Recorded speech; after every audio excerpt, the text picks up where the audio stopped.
Assalamualaikum warahmatullahi wabarakatuh. Alhamdulillah alladzi bi ni'matihi tatimmus shalihat. Allahumma shalli ala Muhammad wa ala alihi wa sahbihi wa man tabi'ahum bi ihsan ila yaumiddin.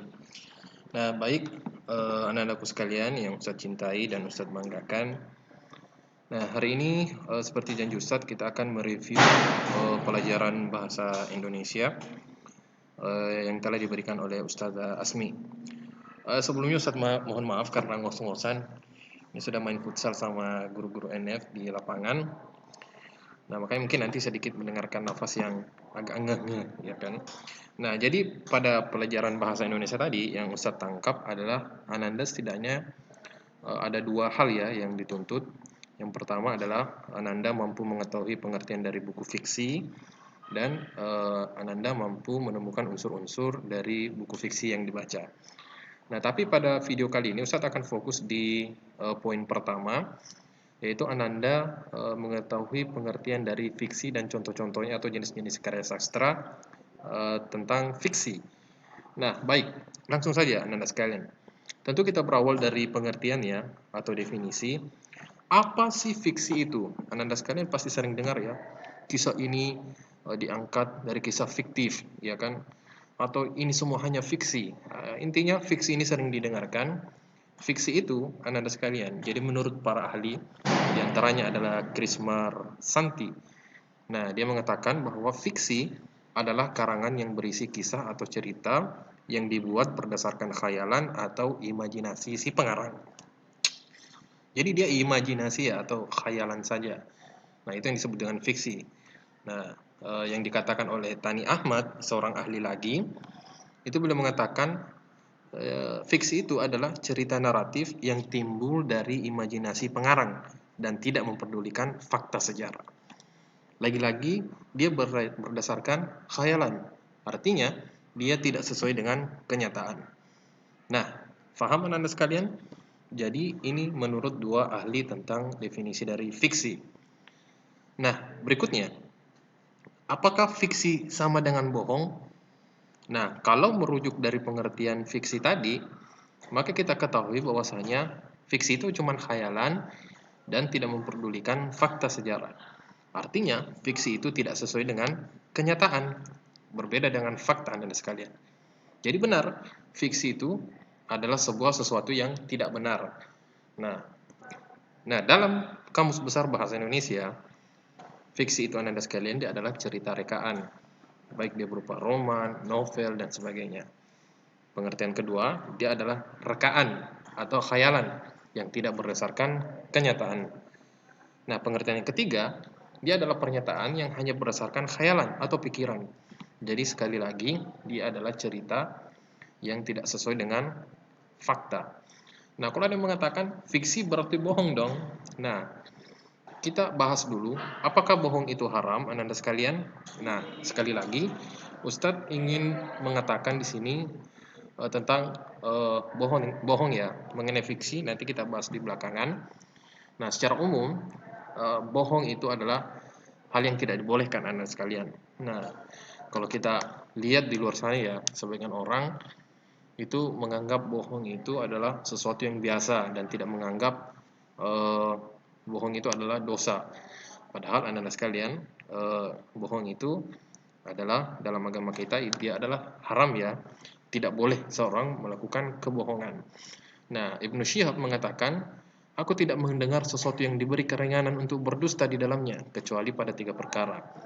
Nah, jadi perkara bohong ini anak sekalian boleh atau bukan boleh ya, tapi diringankan pada 3 perkara. Yang pertama adalah peperangan, berbohong untuk mendamaikan yang sedang berselisih, dan perkataan suami pada istrinya atau sebaliknya dengan tujuan untuk membawa kebaikan kepada rumah tangga. Kalau bisa tidak berbohong, maka tentu ini lebih utama anak-anak sekalian. Nah, lalu bagaimana dengan cerita fiksi anak-anak sekalian? Cerita yang tidak sesuai kenyataan, ya kan? Kita sering mendengar kisah-kisah Islami dan lain sebagainya. Isinya bagus, tapi dia tidak sesuai dengan kenyataan. Atau ada komik Islami ya, komik Islami cerita tentang murid, cerita tentang sekolah, tetapi di dalamnya banyak pengajaran. Nah, di sini ini kan cerita fiksi, dia tidak sesuai kenyataan, tapi isinya kebaikan, anak-anak sekalian. Nah, sekali lagi Ustaz di sini tegaskan, fiksi di sini dia tidak sesuai dengan kenyataan. Nah, akan tapi sebagian para ulama kita mengatakan boleh ya, boleh membaca buku fiksi, boleh menulis cerita tentang fiksi. Di antaranya yang mengatakan adalah Syekh Utsaimin rahimahullah. Nah, Syekh Utsaimin ini dia adalah seorang ulama dari Arab Saudi dan dia mengeluarkan fatwa tidak mengapa, ya kan, tidak mengapa seseorang itu membuat cerita fiksi, membaca fiksi dengan catatan, dengan harapan itu dapat menyembuhkan berbagai permasalahan agama, akhlak ataupun kemasyarakatan. Maksudnya kalau cerita-cerita fiksinya itu untuk memberi pengajaran tentang akhlak, bagaimana berbakti kepada kedua orang tua, itu tidak mengapa Anda sekalian. Bahkan Syekh mengatakan itu boleh-boleh saja ya. Sebab menyampaikan permisalan atau percontohan dengan kisah-kisah yang tak nyata dan tidak benar itu tidak mengapa. Ya kan, ini untuk memberikan pengajaran. Tapi dengan syarat bahwa orang yang membacanya itu sadar bahwa ini adalah cerita karangan saja atau hanya hayalan fiksi. Nah, yang kedua syaratnya adalah tujuan dari penulisan cerita fiksi atau yang tidak sesuai dengan kenyataan ini adalah niatnya baik untuk menanamkan akhlak yang mulia seperti berbuat adil, berani, bertanggung jawab, dan lain-lain. Nah, dan tentunya cerita-cerita fiksi ini dia tidak bisa dijadikan sebagai dalil atau patokan ya dalam beragama. Banyak ya cerita-cerita fiksi. Nanti Ustadz di video berikutnya akan sebutkan beberapa cerita fiksi pada pelajaran lanjutan dari video ini. Nah, sekarang kita merujuk dulu. Apa itu fiksi tadi Anda sekalian? Menurut dua ahli dan menurut KBBI. Coba disebutkan satu-satu. Iya. Oke. Betul. Nah, terima kasih banyak Anda sekalian yang sudah menjawab. Nah, baik, Anda sekalian sudah tahu ya apa itu fiksi. Nah, berikutnya kembali kita mengarang meroja. Fiksi menurut Krisma Rasanti adalah karangan yang berisi kisah atau cerita yang dibuat berdasarkan khayalan. Nah, lain lagi yang dikatakan oleh Tani Ahmad itu adalah cerita naratif yang timbul dari imajinasi pengarang dan tidak mempedulikan fakta sejarah. Nah, sekarang kita beralih ke ciri-ciri fiksi Anda sekalian. Ciri-ciri fiksi yang pertama adalah fiksi itu sifatnya rekaan atau imajinasi dari pengarang. Sekali lagi, berdasarkan imajinasi dari pengarang. Jadi dia tidak nyata Anda sekalian. Nah, ciri yang kedua adalah di dalam fiksi itu terdapat kebenaran yang relatif atau tidak mutlak. Nah, mungkin ada benarnya ya dalam cerita fiksi itu ada yang sesuai dengan kenyataan, tapi dia tidak semuanya benar, ya kan? Ada yang tidak nyata, ya kan? Ada yang tidak nyata, artinya tidak sepenuhnya benar. Nah, ciri berikutnya adalah umumnya fiksi menggunakan bahasa yang bersifat konotatif ya, atau bukan yang sebenarnya. Nah, ciri yang keempat, karya fiksi tidak memiliki sistematika yang baku. Nah, yang kelima, umumnya karya tulis atau karya tulis fiksi ini menyasar emosi atau perasaan pembaca, ya kan, bukan logika. Makanya di antara karya literasi yang banyak laku yang fiksi itu adalah novel, ya kan, kebanyakan bercerita tentang perasaan, ya.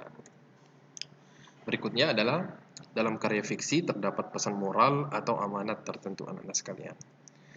Nah, sekarang setelah mengetahui ciri-cirinya, sekarang kita akan memperkenalkan jenis-jenis karya sastra fiksi.